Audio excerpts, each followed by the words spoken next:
Hello viewers, আপনাদের মাঝে চলে আসছি স্বাদের রান্নাঘর থেকে নতুন একটা রেসিপি নিয়ে। আজকে আপনাদের মাঝে তৈরি করে দেখাবো তালের পিঠা। প্রথমে তালের পিঠা বানানোর জন্য কিছুটা নারকেল কোড়া, এবার কিছুটা চিনি মিক্সড করে নিচ্ছি।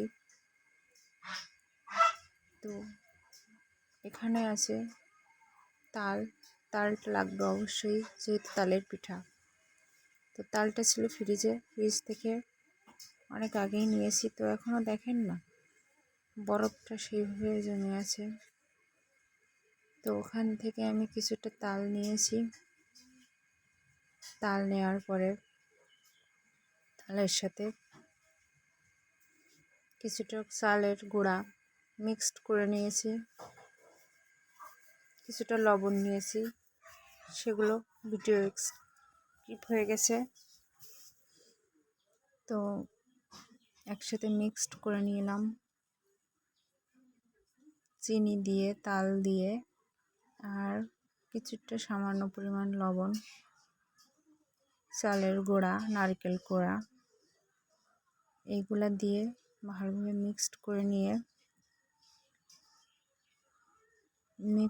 নিয়েছি।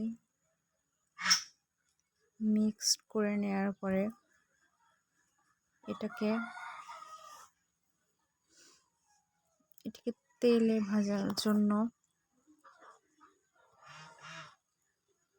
মনে করেন যে সামান্য পরিমাণ কিছুটা তেল নিতে হবে।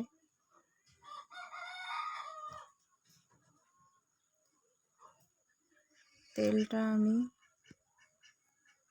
চুলার উপরে দিয়েছি, সেটুকু ভিডিও স্কিপ করে ফেলছি। তো নেক্সট ভিডিও আপনাদের ভালোভাবে সুন্দর করে দেখাবো। তো আজকে না সাধারণভাবে ভিডিও করতে গিয়ে ভিডিওগুলো স্কিপ হয়ে গেছে। তো এখানে তেলটা গরম করে নেওয়ার পরে বড়া দিয়ে, মানে ছোটো ছোটো করে কেটে সেটাকে তেলে ভাজতে দিয়েছি। এটা কালারটা ভালোভাবে আসার জন্য অপেক্ষা করতে হবে, যেন ভিতরে কাঁচা না থাকে বা আটা না থাকে, তার জন্য অপেক্ষা করছি। আপনাদের মাঝে শেয়ার করে দিলাম। ভালো লাগলে ভিডিওটা